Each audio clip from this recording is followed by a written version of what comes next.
La Chambre des notaires du Rhône vous présente Mon notaire et moi.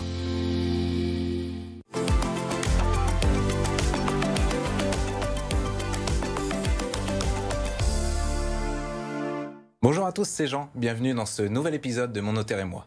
Vous le savez, c'est votre rendez-vous privilégié avec la Chambre des notaires du Rhône. Alors aujourd'hui, j'ai le plaisir d'accueillir Maître Marianne Precioso, membre de la Chambre des notaires du Rhône. Bonjour. Bonjour. Et elle va nous parler des enfants en situation de handicap. Alors Maître, ça fait partie de vos spécialités. Comment est-ce qu'on peut accompagner, protéger un enfant en situation de handicap ? Eh bien, écoutez, c'est un travail qui se fait tout au long de la vie, finalement, de la vie des parents et aussi de l'enfant, puisque ça se prépare à la fin de la minorité. Quand on commence à apercevoir la majorité de l'enfant, il faut déjà, dans l'idéal, avoir préparer les choses en ayant consulté un notaire, puisqu'il y a un certain nombre de mesures à mettre en place et à anticiper pour que pour les parents ce soit une transition en douceur, ainsi que pour l'enfant, puisque ça peut avoir aussi des petits impacts pour lui au niveau familial et organisationnel. Ça c'est sûr. Et justement, comment est-ce qu'on peut se faire accompagner en tant que parent dans ces situations-là ? Tout à fait. Donc évidemment, le rôle du notaire va être de poser les choses, de prévenir d'abord les parents. Qu'est-ce qui va se passer à l'âge de la majorité ?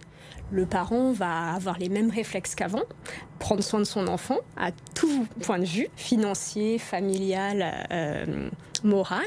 Mais une fois que l'enfant a 18 ans, eh bien, l'État français le considère comme un adulte à part entière. Et là, les choses peuvent changer. C'est là où on voit un changement de rôle vis-à-vis des parents entre l'enfant handicapé mineur et l'enfant handicapé majeur. Exactement, ils veulent garder ce rôle de parent, mais malgré tout, ils vont devoir faire avec les nouvelles règles imposées par la majorité. Parce qu'il est vraiment considéré comme étant indépendant, comme étant majeur, comme n'importe quelle autre personne ? Exactement, comme une personne qui ne souffre d'aucun handicap, et donc il est parfaitement en droit, par exemple, de partir se promener 48 heures. On n'aura pas une suspicion qu'il est en danger. C'est un majeur à part entière. De la même manière, il sera apte à signer des contrats. Et si ce ne sont pas des contrats qui vont dans le bon sens pour lui, eh bien, il ne sera pas plus protégé qu'un autre adulte. Alors justement, ça peut avoir un impact financier considérable. Comment est-ce qu'on peut anticiper cet impact-là ? Tout simplement de deux manières.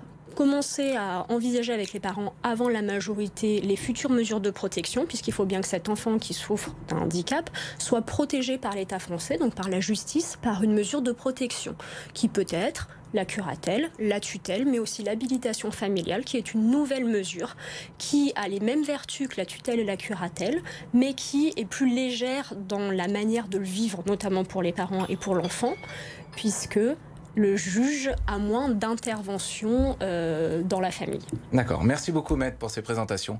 Merci à vous d'avoir suivi cette émission. N'oubliez pas, on se retrouve dans 15 jours pour un nouveau numéro de Mon notaire et moi. Et d'ici là, restez connectés sur BFM Lyon.